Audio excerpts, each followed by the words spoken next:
Hey guys, DB right here, and today I am continuing with What If King Piccolo Survived?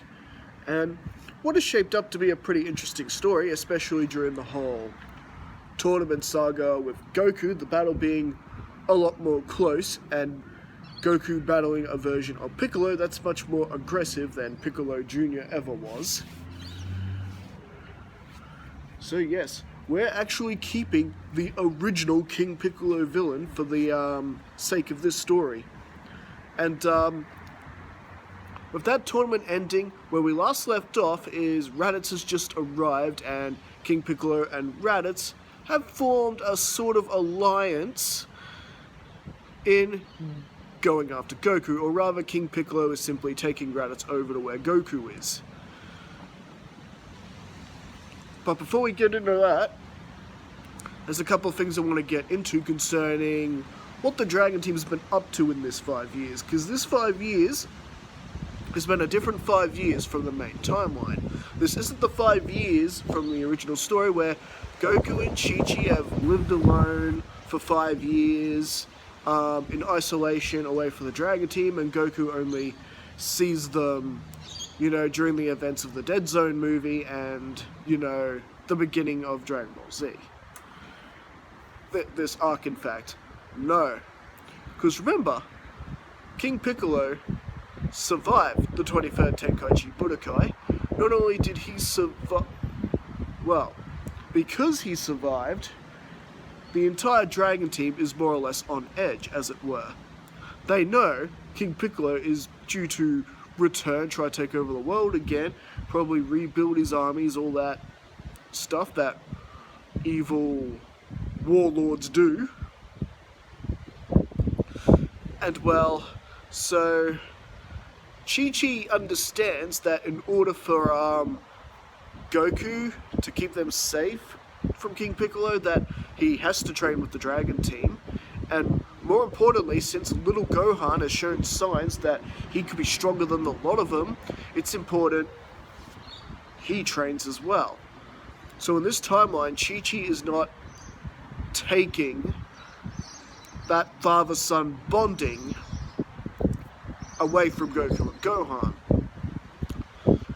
Yes, she does make him study a bit. But keep in mind, Bulma's always around too. So, it's not like Gohan isn't getting any education at all, but he is training as well. And this actually is beneficial not only to Gohan, but to Goku as well, who in the original didn't really have a training partner for the 5 years that he was absent, at least as far as we know, as far as the information we currently have of the original story. And so, pretty needless to say, the Dragon Team has gotten themselves quite a bit stronger, as well as their teamwork. And they did break off for about the final year doing their own thing. Yamcha focusing on his baseball career as he does, and Tien wanting to train a little bit alone. And this allowed Goku and Gohan to go home and visit Chi-Chi more often. Yeah, Chi-Chi didn't really get into the training as much. So if you thought we were going to have Warrior Chi-Chi in this story, I'm sorry to disappoint you guys. But, no, Gohan and Goku are trained warriors, She'd probably feel like she'd be getting in the way.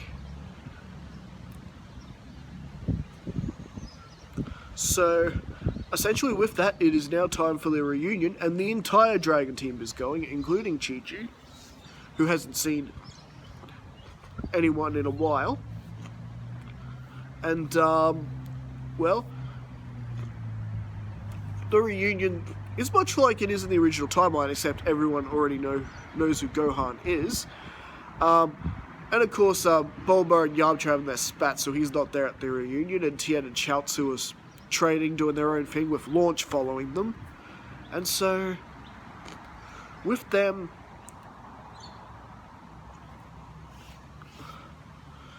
with pretty much the usual members of the Dragon team there for the reunion with the addition of Chi-Chi. Yeah, they are horrified when they sense the two really strong power levels heading towards them, and that to their horror, it's King Piccolo, but there's this other one who supposedly is quite possibly more powerful than he is. That is, of course, Raditz. Ah, so we finally meet at last, Kakarot. I am your big brother. Everyone noticing the tail. You are one of the last of the great Saiyan warriors, and I have come to bring you back into the fold. We Saiyans are, I guess you could say, into galactical real estate, as it were. We go along looking for planets to conquer, and we sell them to the highest bidder. And of course, Goku is more or less horrified to hear about this. King Piccolo is kind of amused by the story. But at least to King Piccolo, Goku's power finally makes sense to him. Everything suddenly becomes clear. There is a reason Goku had a tail. A reason he'd transform at the full moon. Why he'd always became stronger, almost uncommonly stronger every time. The secret was finally out. Goku knows the truth about his own heritage. And well, this is where Raditz notices that Goku doesn't have a tail. What? What have you done? You let them take your tail? Your true power is gone, Kakarot! What have you done? King Piccolo wondered. True power? What is he on about? After all, King Piccolo's never witnessed Goku transform, so he doesn't know about the tail and what it's really for. And meanwhile, Goku is not really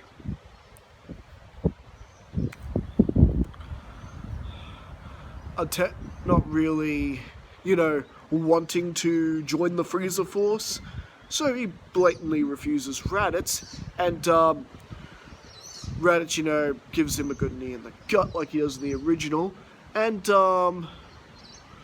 proceeds to grab Gohan, and of course gives him the whole, I want 100 dead human bodies stacked on this beach. I'll be back tomorrow with a head count. And you know what? After we finish our current job, I've decided Earth will be our next target. Now Piccolo is not liking this one bit. If anyone's gonna conquer Earth, it's gonna be him. King Piccolo. So King Piccolo has basically decided he's gonna have to act now. He's actually gonna have to defend the Earth if he's gonna conquer it later himself. So this is where he telepathically signals the rest of his elite, and suddenly King Piccolo jumps Raditz. I'm sorry, Saiyan, but I can't let you do that. If I let you and your colleagues conquer this world, what will there be left for me? This isn't about helping Goku or helping Gohan or anything like that. King Piccolo is simply looking out for his best interests. You're gonna regret betraying me, Green Man! And essentially, a fight breaks out between Raditz and King Piccolo, and well, this pretty much leaves Goku Gohan no choice but to assist in King Piccolo in getting rid of Raditz, and well, essentially, with Gohan helping as well, it is keeping Raditz a bit more on his toes. He's gonna have to be a bit more cautious this time around. Raditz has always been a more cautious Saiyan, but you're dealing with a full Saiyan, a half Saiyan, and a Namekian, all of them roughly with the same sort of power level. King Piccolo may still be just barely the strongest here, but with Raditz cautious in nature and dragging this fight to a nearby deserted island, Raditz is taking advantage of the environment and using the environment as a weapon, such as, throwing the other warriors to to mountainsides and creating rock slides, doing things like that, steaming up the ocean so he can hide in it, things like that. Of course, Raditz doesn't realize they can sense energy, so it's a pretty interesting battle, to say the least. But eventually, our good guys are beginning to tire out, and after all, this is Gohan and Goku teaming up with King Piccolo, someone they are not in sync with. In fact, a couple of times they managed to kick each other and nail each other with attacks trying to take out Raditz. And well, with this going on, we're basically getting towards the end of the battle when the rest of the of King Piccolo's guard finally show up and join the fray, and Violin manages to grab hold of Raditz's tail, and he starts Raditz starts crying out in a weakness. Yes, Goku did have an opportunity to tell Piccolo to grab the tail. He might have that say in weakness, and Piccolo being telepathic, he telepathed that information to the rest of his elite guard. And so, essentially with that, and with them holding on the tail, there is no mercy here. Raditz does try to plead to his brother to tell them to let him go, and Goku does essentially fall for this trick. However, before he could really do anything, King Piccolo decided to knock him out. Yeah, knock Goku out, so he couldn't stop this. And then King Piccolo ruthlessly fires a special beam cannon. Yes, he still invented the special beam cannon, and just mercilessly destroyed Raditz.